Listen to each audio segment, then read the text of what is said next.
नमस्कार साथियों, काशीदीप crime news में आपका स्वागत है। ताज़ा खबरों के लिए बने रहे, सब्सक्राइब करें एवं विज्ञापन हेतु संपर्क करें। एसपीसी स्टूडेंट पुलिस कैडेट के बच्चों को विधिक जानकारियां देने हेतु जिला विधिक सेवा प्राधिकरण के मुख्यालय पर विधिक सचिव द्वारा लगाया गया विधिक जागरूकता शिविर। उत्तर प्रदेश राज्य विधिक सेवा प्राधिकरण लखनऊ माननीय जनपद न्यायाधीश श्री ओपी त्रिपाठी के आदेशानुसार बच्चों के लिए विधिक जागरूकता शिविर लगाए जाने के क्रम में स्टूडेंट पुलिस कैडेट एसपीसी के छात्र छात्राओं को जिला विधिक सेवा प्राधिकरण के मुख्यालय पर मीडिएशन सेंटर में विभिन्न प्रकार के भ्रष्टाचार, उसके दुष्परिणाम, दहेज हिंसा अधिनियम, घरेलू हिंसा प्रतिषेध अधिनियम, पॉक्सो एक्ट, किशोर न्याय अधिनियम, कार्यस्थल पर महिलाओं से भेदभाव अधिनियम, बाल विवाह इत्यादि के बारे में विधिक सचिव सुधा सिंह द्वारा विस्तार से जानकारी देते हुए बच्चों को इंटरैक्टिव सेशन के माध्यम से विधिक रूप से जागरूक किया गया। उनके प्रश्नों को सुनकर तत्कालिक रूप से उनका समाधान किया गया एवं बच्चों के कैरियर से संबंधित भविष्य की संभावनाओं पर भी प्रकाश डाला गया।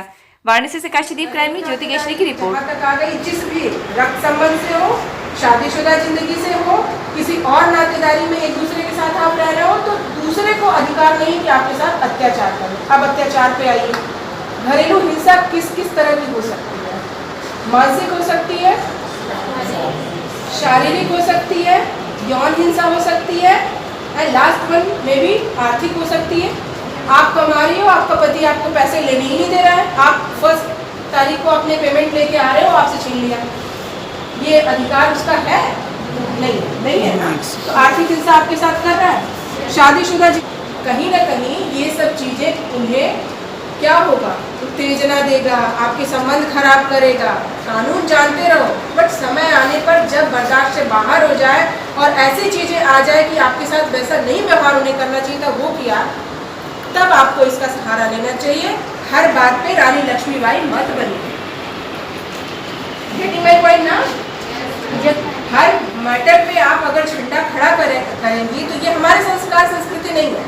घर में भी आपके होता होगा, अपने भाई बहन से भी होता होगा, माँ बाप से भी कभी कभी बहस हो जाती है, तो क्या हम सब में कानून सिखाने लगते हैं उन्हें? Being a lady, being a जज, ये मैं बात आपको बता रही हूँ कि सामंजस्य हमेशा बेहतर होता है। लेकिन बर्दाश्त वहाँ तक करिए जहाँ तक सहनीय हो, जहाँ तक आपके संबंधों को चलाए रखने के लिए ज़रूरी हो। अब आपका पति किसी और के साथ आपको गलत काम करने के लिए प्रेशराइज करे, इसको मत बर्दाश्त करिए। वो करे, उसके नातेदार करे, कोई आपके साथ यौन हिंसा करे, इसके लिए आप कतई सहन मत करें। आप इसके विरुद्ध आवाज़ उठाइए, क्योंकि ये ऐसी बुराई है ना जिसको अगर एक बार बर्दाश्त कर लेंगी वो आदत बना लेगा। वो करेगा, उसके साथ वाले करेंगे, ये सारी हिंसा आपके साथ होती रहेगी, कम होने का नाम नहीं लेगी। तो सहनशीलता वहाँ पर उपचार नहीं है। जहाँ आप लोग समझ रहे हो, सभी इतने हो कि मैं क्या बताना चाह रही हूँ, कानून जानते रहो, समझते रहो, सब कुछ देखो, वहाँ तक बर्दाश्त करो जहाँ तक आपके परिवार को चलाने के लिए ज़रूरी है। बट जहाँ उससे ऊपर पानी आने लगे तो फिर आप उस चीज़ को समझ लो कि यहाँ हमें एक्शन लेना है। लेना कहाँ है? अगर आपको लग रहा है जहाँ आपकी शादी ब्याह या आपसे संबंधी किसी की शादी ब्याह हुआ है और आपको लगता है कि वो बाहर जाने नहीं देगा, ससुराली लोग, आप लोग की बहन बेटियाँ कहीं ना कहीं ब्याही होंगी, कहीं वो परेशान हो रही है, उन्हें पता ही नहीं है कि जाना कहाँ है। गांव में लोग अच्छे खासे पढ़े लिखे लोगों को जानकारी नहीं होती कि कहाँ जाकर के हम उपचार प्राप्त करें। तो हर एक जिले में एक वन स्टॉप सेंटर बना हुआ है। आशा ज्योति केंद्र का नाम सुना है?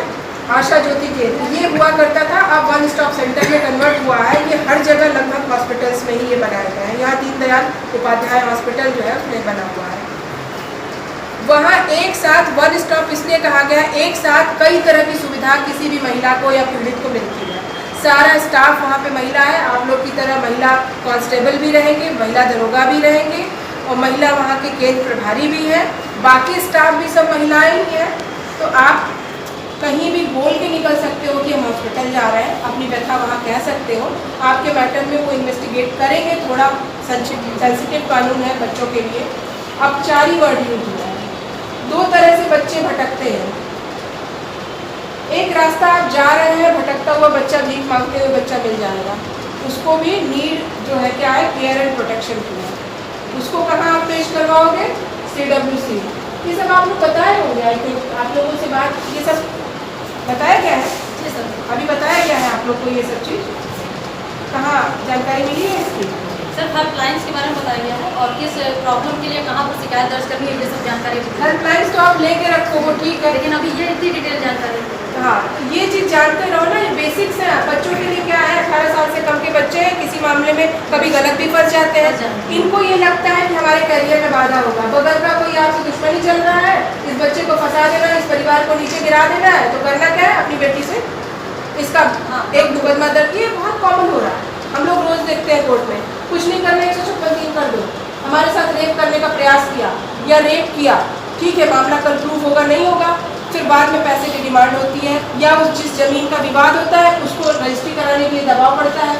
लोग क्या करते हैं, डर के मारे कि हमारे बेटे की करियर को ख़त्म कर देगा, वो ज़मीन रजिस्ट्री जिसको करना है, जिस दबाव के लिए उसने किया था, वो कर दिया, और फिर बाद में वही लड़की 164 के बयान में आके अपने पूर्व बयान से मुकर जाती है, मेरे साथ कुछ भी नहीं हुआ था और हम दबाव में आके ये बयान दिए थे। क्या हुआ उस लड़के का, सामाजिक रूप से तो एक आप ही किसी बच्चे के खिलाफ रेप का मुकदमा दर्ज हो जाता है, सामाजिक रूप से आप सोचिए कि आपके ऊपर किस तरह का प्रेशर आएगा और आपकी इज्जत प्रतिष्ठा में किस तरह की बात बढ़ोतरी होगी, क्या होगा। फिर आप एक भय में हमेशा रहते हैं, इसमें जीते हैं कि कहीं एक मुकदमा दर्ज हो गया तो क्या हमारे करियर पे उसका असर पड़ेगा। तो इसके लिए बताना चाहूँगी, आप लोग इससे निश्चिंत रहें।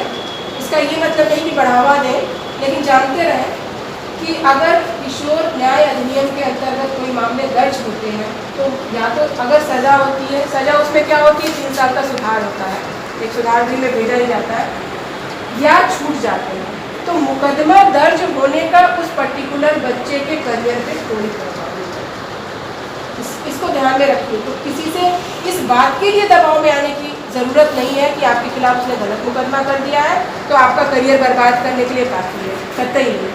एक तो इसका उपाय क्या है कि इस तरह की चीज़ों में आप लिप्त न हो, अपने संगत, पहले हमारे संस्कृति में जो कहा जाता था कि संगत अच्छी होनी चाहिए। आपके आसपास फंसोगे कैसे, फला बच्ची जा रही है, वो दूसरा कमेंट कर रहा है, आप पीछे चल रहे हो, पीछे चल रहे हो, आप कुछ नहीं कर रहे हो, आपका दोस्त है, उसने अगर मुकदमा लिखवा दिया तो जो बोल रहा था या जो पीछा कर रहा था, स्टॉकिंग अगर वो कर रहा था पीछा, तो वो तो फंसेगा ही फंसेगा, साथ में जो चल रहा था या तो उससे दूर हो जाइए, ऐसी संगत ही मत रखिए, अपनी एकदम साफ पाक संगत को रखिए। कहीं ऐसे बच्चे दिखते हैं तो जरूर सूचित करिए, उसे समझाने का प्रयास करिए, बच्चों में भी बचपना होता है। निर्भया कांड के बाद बदलाव क्या हुआ इस कानून में, कुछ भी पेपर वगैरह कुछ पढ़ा है, क्या बदलाव हुआ, क्योंकि उसने थोड़े से समय के लिए लाभ ले लिया और वो लाभ इतने कम टाइम के लिए हुआ था कि कानून में बदलाव करने की ज़रूरत समझ में आई। तो 16 से लेकर 18 तक के बीच का सेंसिटिव मामला बना दिया गया। तो अपराध करने के तरीके किस क्रूएलिटी से कर रहा है, इसको देखने का दायित्व तो हम कोर्ट्स पर दे दिया गया कि कहाँ मामला जाएगा। मतलब अगर वो बहुत ही, क्या आपको लगता है कि निर्भया कांड में जिस तरह की चीज़ें प्रयोग की गई थी वो कोई कम उम्र का बच्चा कर सकता है? उतनी क्रूएलिटी, उतना ब्रूटल तरीके से उसने सारी चीज़ें की थी, कम उम्र का बच्चा नहीं। उसने अपने इस कानून का जो है, अब कानून के बारे में मेरा कोई कमेंट नहीं है, सुधार होते रह रहे हैं, समय परिस्थिति और अपराधों की प्रवृत्ति जैसी बढ़ती जा रही है उसके हिसाब से बदलाव आ रहे हैं। बट उस टाइम पे था कि 18 साल तक का वो आ गया, 3 साल का, लेकिन वो कहाँ है, नोबडी नो, कहाँ है नहीं पता हमें, बट उस कानून का उसे लाभ मिला। अदरवाइज बाकियों की तरह उसे भी मोबाइल नंबर हासिल होती, सबको हुआ उसको भी होती।